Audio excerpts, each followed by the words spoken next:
Hello my small fat adaptive family, and welcome back to Is It Worth It, the series where we look at keto friendly items, whether that's gadgets or food, and I review them from the point of view of someone that's been in ketosis for 5 years. Today we are looking at GoodGood's Sweet Jam with Stevia.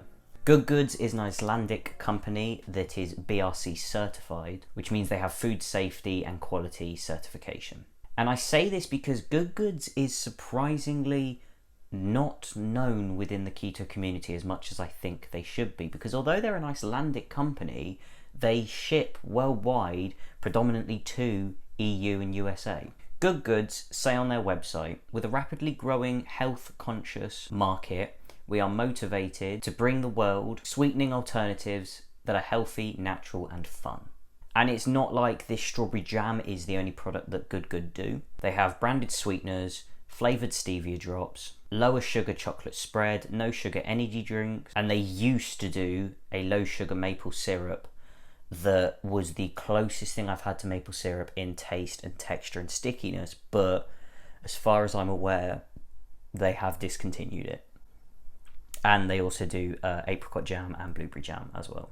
But now let's talk about the actual product we are reviewing today, which is GoodGood's strawberry jam. And for you Americans, this is what you guys call jelly.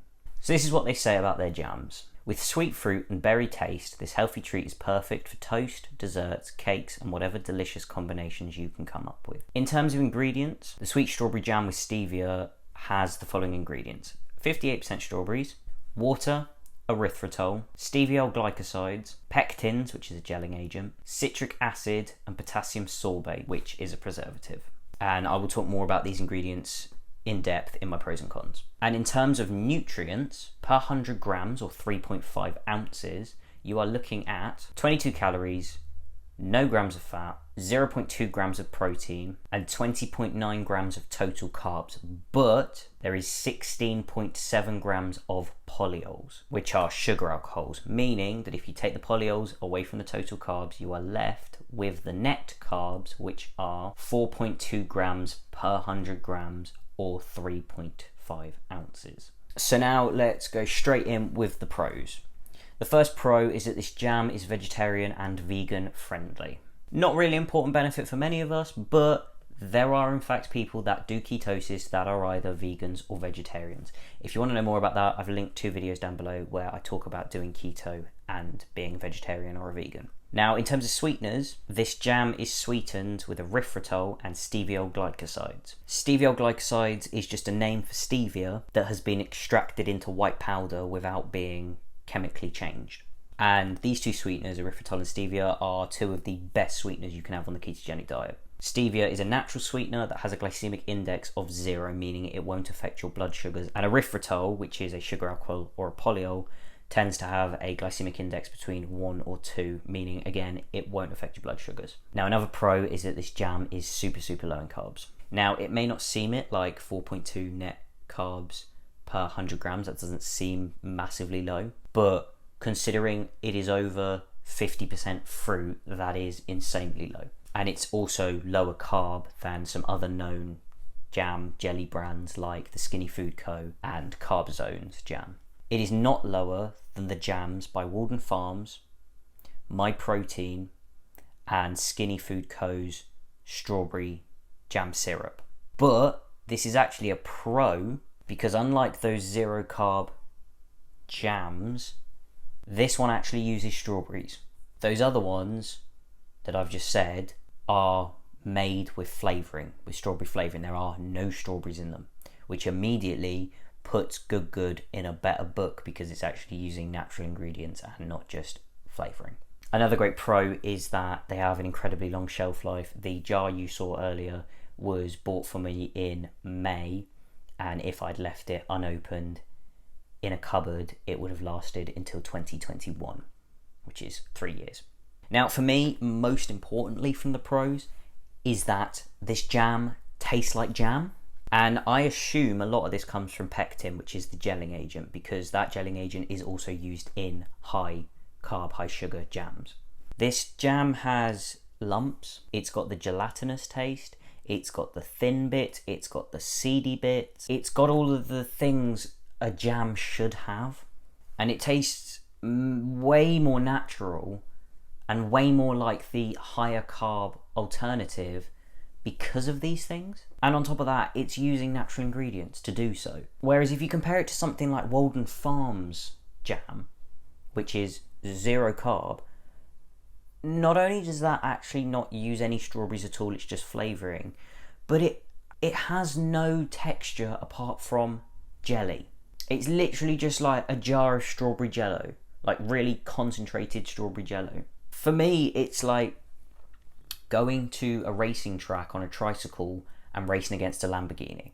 GoodGood here being the Lamborghini. The pros/cons, which can be either or depending on kind of who you are, is that it can be runny, but this tends to be people that open it and then leave it in a cupboard in room temperature. The easiest way to combat this is to just keep it in the fridge once it's opened, if it lasts that long. Another pro/con is where it's available. Now, it is actually available in quite a lot of places. It's super easy to get hold of in the EU. You know, there's Amazon UK, there's GoodGood's website, there's some health stores that do it, there's online stores, you know, specialist keto stores and stuff that do it. I've even, you know, found it in HomeSense, which is a branch of TK Maxx. But in terms of sort of America and elsewhere, I know that Amazon USA does it, but other than that, I'm not really sure where else you can get it apart from Amazon USA. And that's just talking about EU and USA. I really don't know for elsewhere. Another pro/con is that there's the potential of a minty taste. With stevia and erythritol comes that cooling effect, that minty effect, whatever you like to call it. Now, I personally don't get this, and usually I can't stand stevia because of this minty aftertaste. But again, each their own, each person's different. You may get that minty aftertaste effect. Price, again, really kind of depends on where you are. If you're in the EU, you're looking at like £5 or €6. If you're American, you can buy it, but you're looking at sort of $9. So, you know, £5 in the EU doesn't seem extortionate for something that is a specialist item. But $9, which is about £7, seems really quite pricey for what it is. But again, this really depends on what your spending limits are like and how much you have to pay for it. So now we get to the cons. Potential laxative effects that come with sugar alcohols. Enough said. Now, in all honesty, the only other con I can actually think of is that there's no plastic seal or anything around the cap. Don't get me wrong, it's securely tightened, but this is very worrying for a brand that ships all over the world. And I've had no problem with this. I've ordered this a few times. I've had no problem with it breaking. But a lot of people have opened up the package and the whole thing's just been smashed. And I have really noticed this problem in America more than anywhere.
So, with that being said, GoodGood's Sweet Jam with Stevia. Is it worth it? For me, this jam seriously exceeds any other low-carb jam I've ever had. To the point that when I'm making things like a Victoria sponge, I would rather buy this jam than make my own, because this tastes more accurate and much nicer than the jam I make. I find it quite bizarre that most of the 1-star reviews are people saying that it's flavourless or that it's too bitter or anything like that. And again, I said this in my last episode about Crunchy Melts meringues. I think this really depends how long you've been eating low sugar. You know, if you're trying to just cut your carbs and just have low sugar, but you're still doing things like spreading this jam on toast, you're still eating enough sugar for it to taste weird to you because it uses sweeteners. But, you know, when you've been in keto for a couple of months, or even if you're just somebody that's just started keto but you have wiped all, you know, obvious carbs, then you're likely to enjoy this a lot more than people that are still eating carbs here and there. So again, I think this is a product that you're going to enjoy more the longer you've been in keto. But like with most things I talk about, I wouldn't make it a constant everyday thing. You know, this is the kind of thing I would either suggest you use on special occasions. Like I said, if you're making a keto Victoria sponge for a birthday, I wouldn't just spoon this into your mouth because it's just going to be very expensive to do so. And I don't think you'd appreciate it as much as if you cooked it into something sweet. In fact, I'm going to put down below my video for strawberry thumbprint cookies. They're just like Jammy Dodgers. Really, really nice and creamy and lovely, and they work fantastic with this jam. With that being said, that is all for this video. Leave a like if you found it interesting, insightful or helpful. Subscribe if you're inclined, and if there's anything you'd like me to review, let me know down below and I'll see if I can get a hold of it and do a review on it in the future. Keep calm, keto on. Thanks for watching.